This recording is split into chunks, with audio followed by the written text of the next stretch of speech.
안녕하세요, 비트TV입니다. 또 새로운 한 주가 시작됐습니다. 덥죠? 덥다고 막 아무거나 드시지 마시고, 어쨌든 가격은 오르지 않고 빠지고 있는데 참 조회수, 좋아요 개수 너무너무 감동입니다. 감동. 제 영상이 기다려지시나요? 자, 여기서부터는 구독자분들에게만 노출이 되는 영상입니다. 구독, 좋아요 좀 눌러주시고요. 어쨌든 이런저런 와중에도 제 영상에 관심 가져주시는 모든 분들께 감사합니다. 꼭 항상 제 마음은 그렇습니다. 그런데 아직도 좋아요를 누르지 않으셨다면 좋아요 누르시고 계속 시청해주세요. 근데 조금 아시겠죠, 여러분들도 이 시장이 어떤 걸 지금 요구하고 있는지. 이제 뭐 전문가 되셨잖아요, 그죠? 제가 며칠 전에도 그런 이야기 드렸는데, 암호화폐 시장은 분명 블랙록의 현물 ETF 시장이 생성이 됐을 때, 그리고 그 이전은 전혀 다른 모습으로 소비자들에게 다가갈 겁니다. 그게 뭐 결론은 효용성이겠죠. 사토시 나카모토의 비트코인 블록체인 기술, 결국 이 기술을 인류가 받아들이냐 받아들이지 않냐.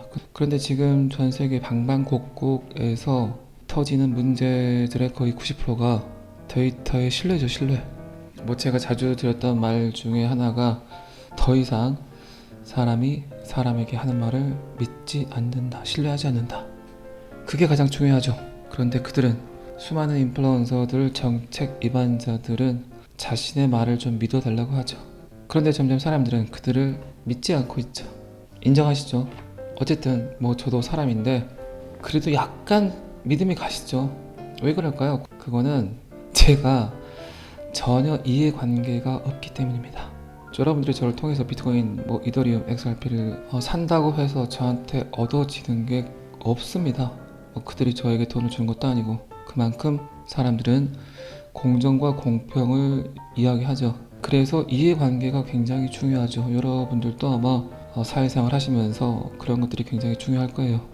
여러분들이 생각하시는 신뢰의 기준을 이렇게 생각해 보시면 그게 가장 클 거예요. 내가 뭔가 소비를 했을 때 그 누군가에게 얻어지는 것들을 분명히 생각을 하겠죠. 그리고 그곳에서 불신이라는 게 생기죠. 어쨌든 방금 전에도 이야기 드렸지만 이제는 효용성이 가장 중요하다.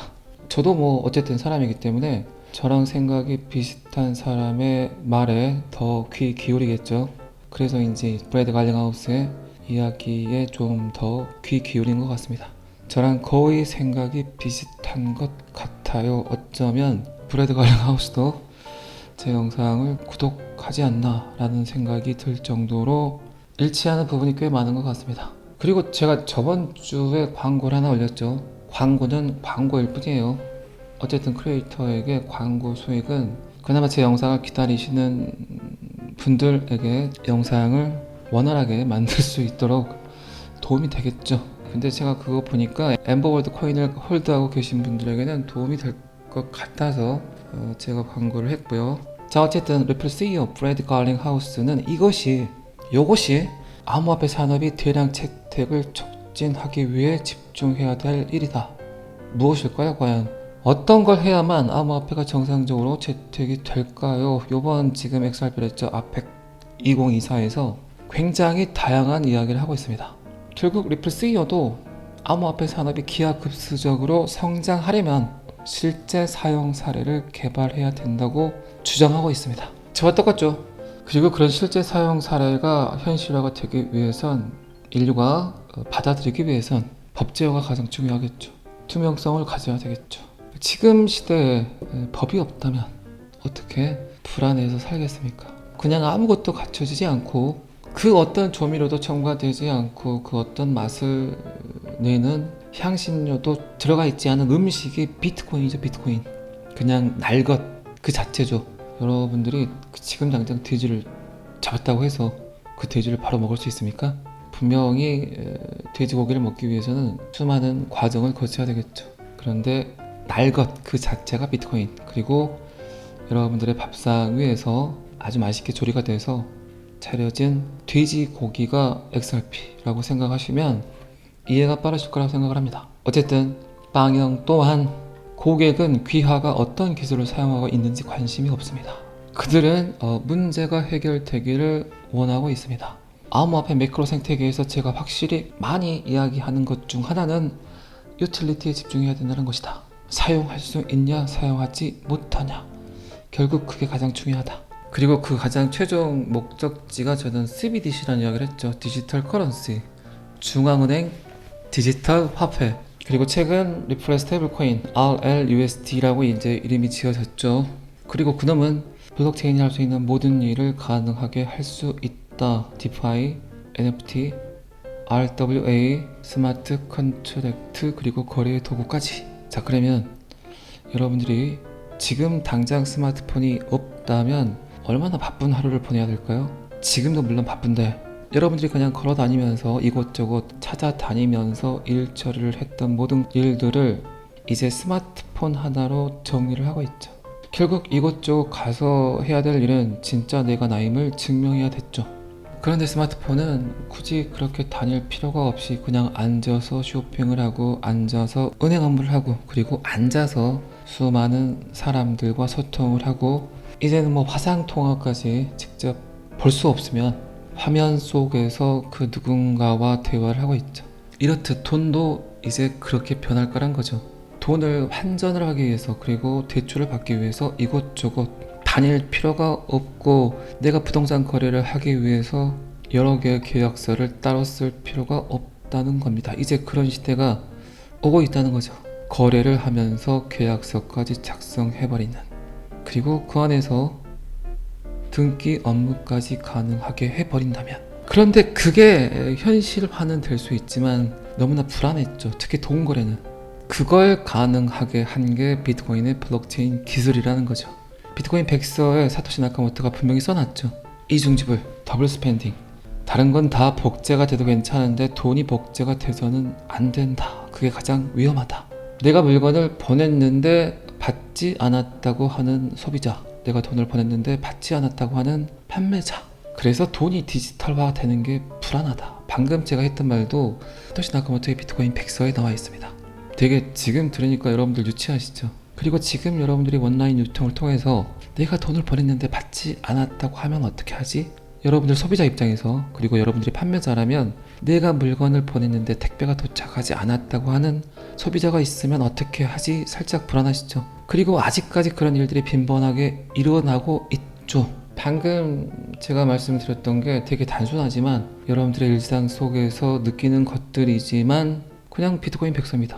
2009년 사토시 나카모토는 2024년을 예측을 했겠죠. 온라인 유통, 온라인 거래, 그리고 정책 기반자들, 우리가 지금까지 믿어왔던 신뢰할 수 있는 제3자들의 횡포, 탐욕, 무능, 지금 살짝 보이시죠? 제롬 파월 우왕좌왕하죠. 어떻게 해야 되는지 잘 모르는 것 같죠. 물론 탐욕에 찌든 정말 최고의 자본충이지만 어떻게 보면 그 또한 전 세계를 움직이기에는 이제 한계에 도달했다고 봐도 되겠죠. 무능하죠. 능력이 없죠. 어떻게 한낱 인간이 인공지능을 탑재한 슈퍼 컴퓨터를 이길 수 있겠습니까? 그래서 어렵죠. 어쨌든 제가 생각하는 인사이트, 미래 예측, 사토시 나카모토가 생각하는 미래 예측, 그리고 브래드 갈링하우스가 이 시장을 바라보는 시야는 거의 일맥상통하는 것 같아요. 자, 그러면 또 브래드 갈링하우스가 어떤 이야기를 했는지 그냥 그대로 읽어보도록 하겠습니다. 자, 빵형은 보다 명확한 암호화폐 규정 수립 측면에서 미국이 다른 국가에 비해 뒤처지고 있다. 미국 시장은 솔직히 말해서 미국 규제 환경에 뒤처진 상태로 남아있다. 그리고 저는 XRP가 그토록 독특한 위치에 있고 시장이 그에 대한 보상을 받지 못했다는 사실이 이상하다고 생각한다. 미국의 XRP는 확실히 증권이 아니라고 말할 수 있는 몇 안 되는 것 중 하나이다. 이더리움을 사용하면 어떻게 될지 모르겠다. 최근 요거 보시면 아시겠지만 리플 가격 정당한 가치 요거에 대해서 또 이야기를 했더라고요. 그런데 저는 그 부분에 대해서 그렇게 이야기를 했죠. 미국이 SEC를 통해서 게리 겐슬러 바지를 통해서 XRP 가격을 잠금 장치를 해두고 그리고 XRP를 계속 주시했다. 요놈을 어떻게 쓸 것인지, 요놈을 어떻게 사용할 건지. 그리고 점점 그들은 비트TV 예측대로 마크 필립스 논문대로 그렇게 충분한 음모론을 가지고 XRP를 어떻게 사용할 건지 결정한 것 같아. 이렇게 말을 하는 브래드 갈링하우스도 어쩌면 비트TV가 생각하는 XRP를 바라보는 그 가치까지는 아직까지 상상을 하지 못한 거일 수도 있고, 아니면 너무나 능청스럽게 천연덕스럽게 모르는 척 할 수도 있겠죠. 그 내면까지는 제가 어떻게 이해를 하겠습니까? 어쨌든 저는 끊임없이 블록체인 기술에 대해서 여러분들께 이야기를 드렸고, 블록체인 기술로 인해서 바뀌는 사회 이야기를 드렸죠. 그리고 제가 블록체인 기술을 이해하고 가장 먼저 들었던 생각은 사람들의 직업이 굉장히 많이 사라지겠다. 그런데 진짜 무서운 건 이 블록체인 기술이 인공지능과 결합이 됐을 때 어떻게 될까요? 정말 지금 여러분들이 하고 계시는 일들을 5년 뒤에도 하고 있을 거라고 착각하시는 건 아니겠죠. 인공지능과 블록체인 기술, 최근 리플사에서 그 논문을 살짝 내놓았더라고요. 그러니까 뭘까요? 분명 리플은 세상이 어떻게 변하는가를 곰곰이 유심히 관찰하고 있다는 거죠.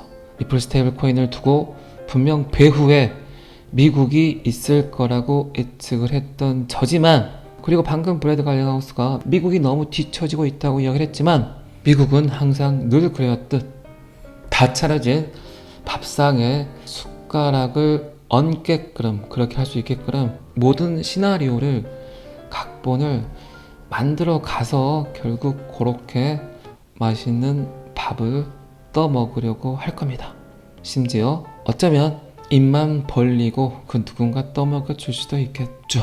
자, 이 기사는 여기까지만 보겠습니다. 자, 좀 재밌는 게 있으니까 그냥 재미로 보는 차원에서 요거까지만 오늘은 하도록 하겠습니다. XRP를 $1000로 전환한다. 분석가가 주요 가격 이정표에서 시장 반응을 간략히 설명을 한다. 1달러가 됐을 때, 5달러가 됐을 때, 10달러가 됐을 때 사람들은 XRP를 어떻게 바라볼까? 꽤 재밌습니다. 저도 비슷한 생각을 하고 있습니다. 1달러, 3달러 XRP에 대한 반응. 자, 볼까요? 어떻게 볼 건지. 자, 0.51달러. 지금 거의 XRP를 바라보는 사람들은 좌절감을 갖고 있죠. 농담하죠, 그냥. 이 또 쏙, 또 속니? 이런 말 하죠. 그리고 대부분의 사람들은 죽었다고 표현을 하죠.